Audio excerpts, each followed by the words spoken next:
Kia ora, good evening. Welcome to another tutorial on a variation of Shuzo Fujimoto's Clover tessellation. This is a cool one that I like to call little houses because they look like a little house. It tessellates in a couple of different ways. So if you look, there's this cross and that repeats, and you can tessellate that, or there's also this windmill in the center that tessellates out. I've broken this particular arrangement down into the same pieces that are rotationally symmetrical, so they just go over like that. So I'm going to show you how to fold one of these units, which then could probably help you to fold one of these, which I will not do a tutorial for because. So let's get into it. The center of this, the cool thing about this tile is it's the size of a normal clover tile, which is a square 2 by 2 divisions there, but it's got this point out there. Now what that point actually is in the fold is a corner of what would be the next sized clover square. So there's this small square there, and then it rotates and it would make another square there. I'll give you an example. Is this thing here. So this is another just me playing around. So it's got the smaller squares in the background. This is the next size square. So what you're actually doing is just extending this into one corner of the next size. What that also means is you can fold it like that with another kind of house shape. Anyways, rambling on. Let us fold one of these. So the center, normally if you did a clover or a hydrangea for that matter, you'll have these petals here. You'd have another one there. There'll be 4. But because of the little point out there, it actually turns into these bigger petals. So, folding the center.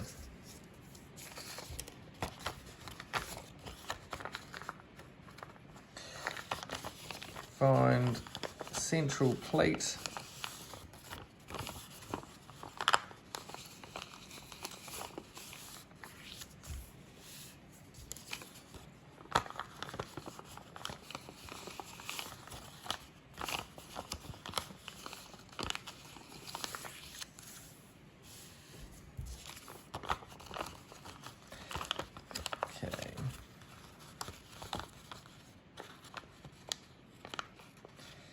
Now it's about this time in the video, so this is clearly not a beginner tutorial on these things. A lot of practice involved to get this, so it makes a lot of sense, but I'll show you what it looks like before it collapses.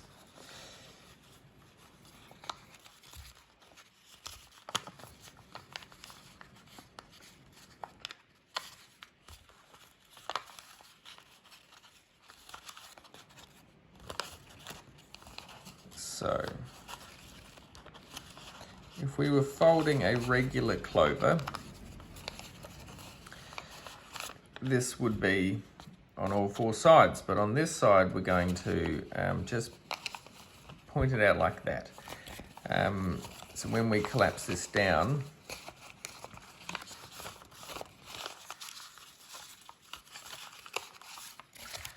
we look on this side, that bit's sticking out. And unlike the other ones, so it needs to be pushed down along that crease. There we go.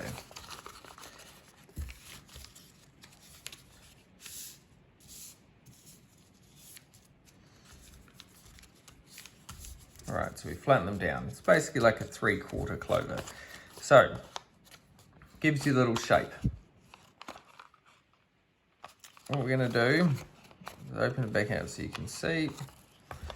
We're going to push this in. So you've got that divot, we're going to go push that in along that line. So this bit here. So if I get my little handy stick, let's push it in. And this crease will come out. There's a mountain there. Same on this side. I've got my hand supporting it on the back like that, and you just kind of push it in. There we go. So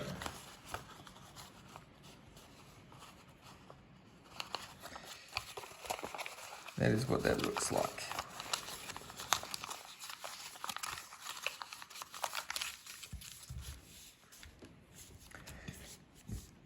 So with these three, we can just go and finish them off like a clover would.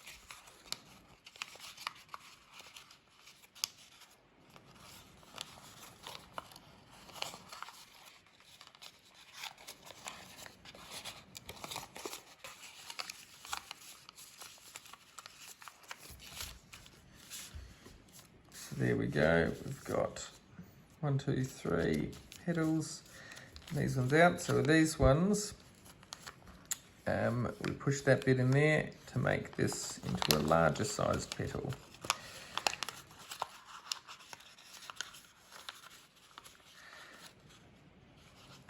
And this one coming off, see this square we've made there? So that's got a small petal, this one becomes a larger petal, and this one will make into a smaller one. So make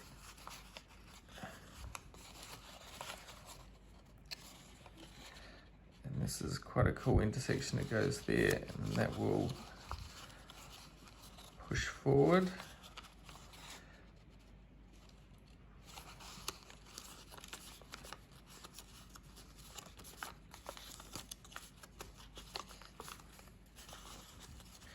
Actually, we've done that bit wrong. So, aha, that's how it happens sometimes. So we actually want to pop this out to go the other way. So that's how we want it to look. Still, cool intersection. It flattens down like that. Now the next one is another one of these. So we'll go over there and we'll learn a lesson that we learned just then.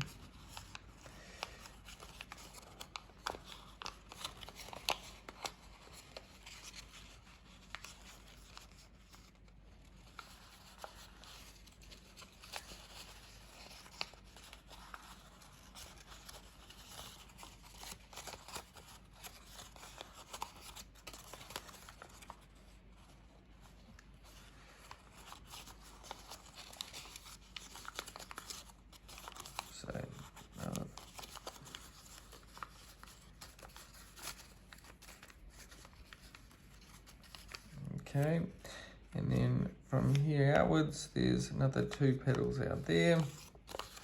Oh, look, that looks pretty cool. How great that looks with the paper. Anyways, so we'll go that way. Let's see, these all fold up like that. That'll go like this.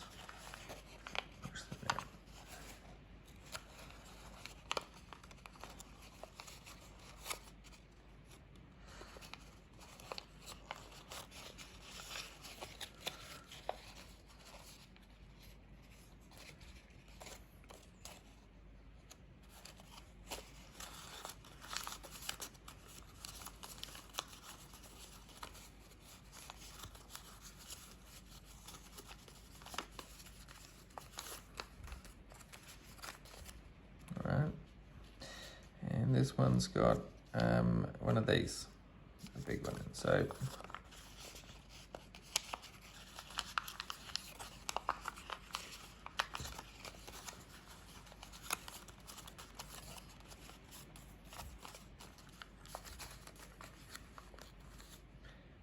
cool.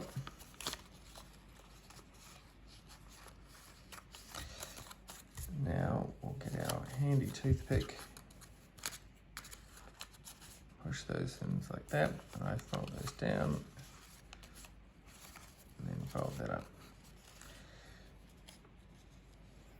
Do that again.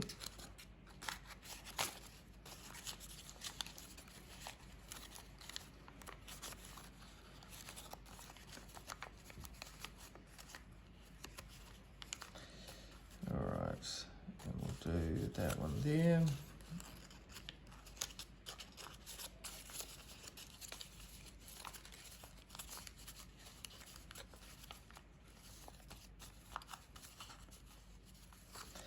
And might as well do that one down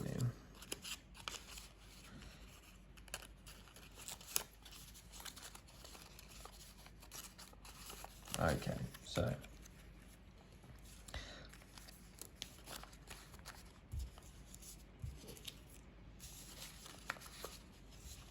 let's look at that.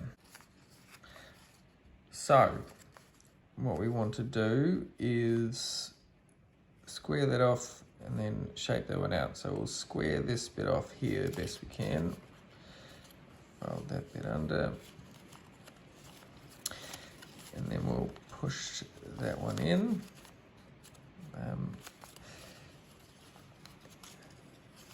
Okay, now this will surely make sense in a video. We want to basically just push that one in there, sort of flat bit, and push that down.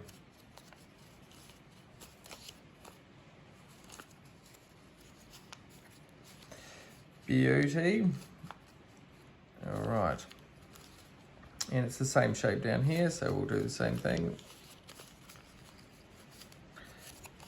All right, push that one in.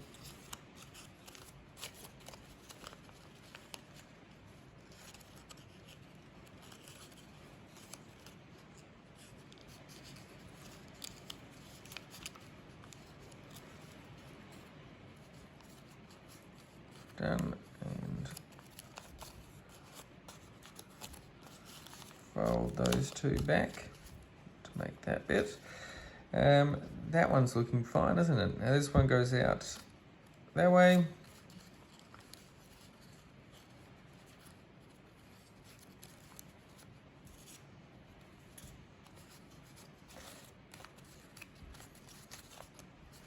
Alrighty. From here, I'll do the same thing as we did before. Push those two in, push that one in. There we go. This little bit and this little bit we'll save for last. Flip it over.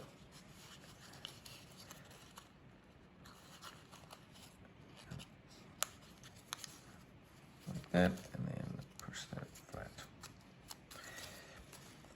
2 extra bits, so just push those inside along the creases that are already made. Hopefully that's nice and visible. Not adding any more creases, you're just reversing the ones that are already there. There we go, and that one there.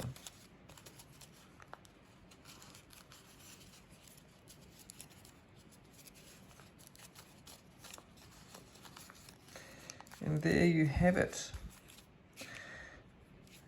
A little tessellating square that you could make multiple out of and make a bigger piece. Otherwise, you can attempt to adapt those intersections into any density tessellation you like. I would love to see them. I hope that was informative. Have a wonderful evening, everyone.